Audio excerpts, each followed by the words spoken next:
What is up, everybody? It is Midwest Raider fans coming at you with another video for our channel today.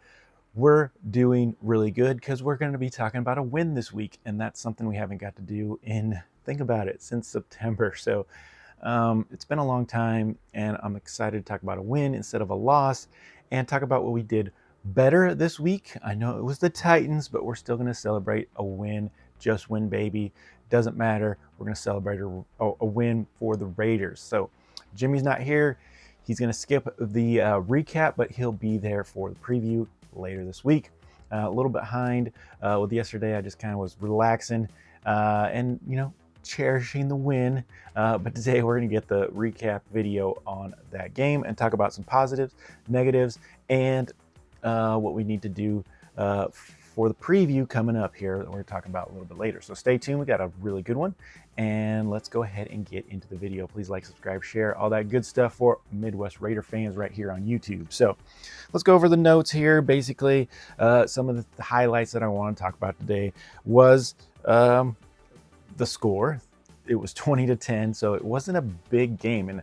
And I know Jimmy said that we really wanted to win big this week. If we were going to play the Titans, let's win big. And 20-10 sounds pretty good, but could have been a little bit better. And so there was opportunities to actually score more points in this game, and so we could have made it that big statement that, okay, we're stepping up, but we really didn't get that done. And it was still a little bit sloppy, but there was some improvements. Especially the defense was looking pretty good, the offense was moving the ball, and the special teams came to play. So we had all three phases, which is something we haven't had in a while. And so that's one big positive for sure in this game. So like I said, we did win 20-10. That puts us at 2-4, which sounds a lot better than the Titans right now, which are 1-5. And so that's good for the Raiders. Like I said, a little confidence boost for us going into the Chiefs later this week. And we'll talk about that preview later. But what I was really happy for is the first drive. Now, the Raiders have looked really good on the first drive for most of the years, a couple exceptions to that. But so we have really good game planning, really good scripts for the first half of the game. And we did drive all the way down, and we kicked a field goal.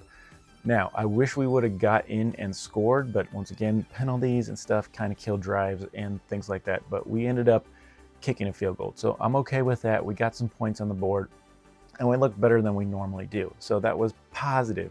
Then in the second quarter, we did happen to move the ball down, and we got some good drives once again, and we did get 7 points there, which was very, very cool. And then the biggest thing to me was the second half, when we did kind of turn things around. Once again, maybe had a good scripted play for the second half, which we haven't really seen it at all. And so then we scored, we ran a lot of clock, and we did that in the second quarter too. We ran a lot of clock, had a really long drive, and got 7 points. So then, like I said, the second half, we came back, had a good script after halftime, and came in and did another awesome drive and got 7 points. Are those some big changes that we need to say, oh yeah, these are fantastic? Or is that just coincidence because we were playing the Titans? Now, I don't know, but it looked better, and so that's what I want to talk about. Now, Raiders only had 226 yards of offense, and we kind of dinked and dunked. And is that a shot at Geno because now they're just going to use him as a game manager? Well, he can definitely be a game manager. I'm okay with that. But some teams are going to start filling that in, and especially smart teams like the Chiefs. They're going to kill us if we just have to game manage. That's kind of what Aiden did a little bit. And so I do like the idea that we can kind of show that, but still have the opportunity with Geno because he can throw a ball. He can't throw a long ball, not an accurate long ball, but a good long ball. And so maybe he can still test them over the top if they want to kind of press us. And so once again, I'm kind of getting into the future, but I like the idea that we can still do that. But I did like the idea of the game plan to dink and dunk. Now, we really focused on Ashton Jeanty in this game. He was pass catching, he was running. I liked when they were running him off tackles to the outside, getting him to use a little bit of that speed, and also one-on-ones with the cornerback. I love that. We need to continue to do that. And it worked. It really did work, and I could see that working on other teams. Like I said, there's not a lot of cornerbacks that want to hit Ashton Jeanty and let him go to town and see what he can do. Sometimes they're going to make good tackles. Sometimes he's going to get away, and that's what I want to see, is that sometimes, or the chance for him to break some big runs. So I like going off the tackles, and it makes it easier for the offensive line too. You pitch it, hand it off. I really loved when we run the option. I'm from Nebraska, but yeah, those types of plays I'm good with. I'm also good with Geno using his skills as well to run and do things like that. So Geno was 17 for 23. He did throw one pick in this game, but once again, like I've said before, we knew what we had in Geno when we got him from the Seattle Seahawks. He threw 15 interceptions in 17 games. That's almost one a game. So he is known for throwing interceptions. But like I said, what we kind of did with him this way, by saying we're going to focus on the run game, we're going to focus on short passes, and we're not going to give you the opportunity to go as deep. But the Titans were they had two safeties deep the whole game, and so they were kind of saying we're going to keep that in the game plan, that you're not going to beat us deep.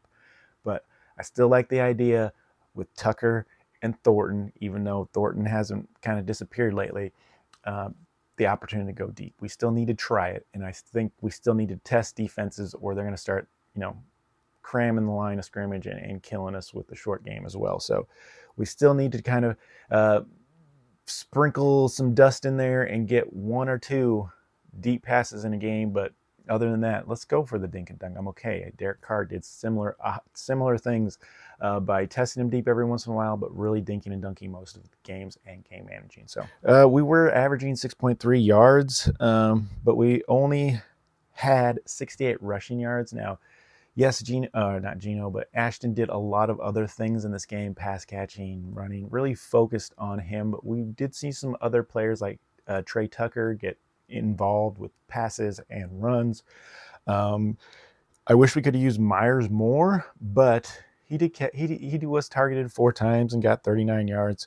Michael Mayer made a big difference in this game. You could see when we have those all-pro type, and I'm calling them all-pro right there because these are really good players.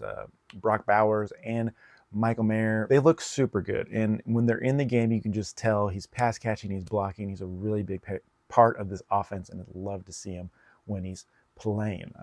Cheering Rudy because he's that Notre Dame guy. All right. Other than that, we did win the time of possessions with 32 minutes, which is good. Once again, keeping that defense fresh. And speaking of defense, let's transition right into that and say the defense was looking good. I have to admit, Devin White is on the come up and looking good. And I'm really happy to say that because I've always seen these older linebackers come in and not do as good as he's doing. He's really, hopefully barring any injury, he's doing good. And I'm really happy to see Devin White with the crazy stats that he has, trying to match Max Crosby's speed, potential, all that stuff, work ethic, do it all. Props to you. Almost want to give you the player of the game because you did have a forced fumble, one TFL, 1 sack, 9 tackles, and 5 solo tackles. He was all over the field. I think he almost deserves player of the game. And so we'll say Devin White, I think, needs probably for that fumble play, the play of the game, because it really changed momentum. It made us focus. It kept us, riding high in this game. And I think the defense really helped us do that. So kept us in this game and kept us going. Some good plays were made by the offense as well. But like I said, I'm going defense because defense really set the tone for this one. One more thing, the offensive line with Meredith, JPJ, Parham, Forsythe, and Glaze. Now remember Forsythe, he's like second, third string coming in, doing the best he can for Colton Miller. Hopefully he's the best choice out of the very slim selection of offensive line people that we have. Hopefully he's the best that we're using. I know there's some other names out there, but yeah, you just got to remember that, yeah, he's going to get burnt more times than not because he is that second string, third string level for offensive line with Colton Miller out. So hopefully Colton Miller can recover soon. I know he is on injured reserve, probably out for a while, but fast recovery for him. or maybe we need to make some moves and test some other people out, or bring somebody in the best we can, because we do need some more depth on this offensive line, which is very, very slim. So we are ranked 29th in the NFL for our offensive line play from PFF grading, but at one point, I think at least all of them probably got burnt in this game, causing our 11 drives, at least a lot of them, to have issues or get a sack on Geno or lose yardage, which kind of kills drives a lot. So we do need to work on the offensive line still. It is still, there was still some of those names that keep popping up, like Meredith, Forsythe, and Glaze and Parnham, that at some point, like I said, got beat and sacks happened, which could have helped plays continue or drives to continue and possibly extra score. So offensive line still needs to work, but some of that is also Geno, who needs to roll out of the pocket to run, use his legs, throw balls away, things like that.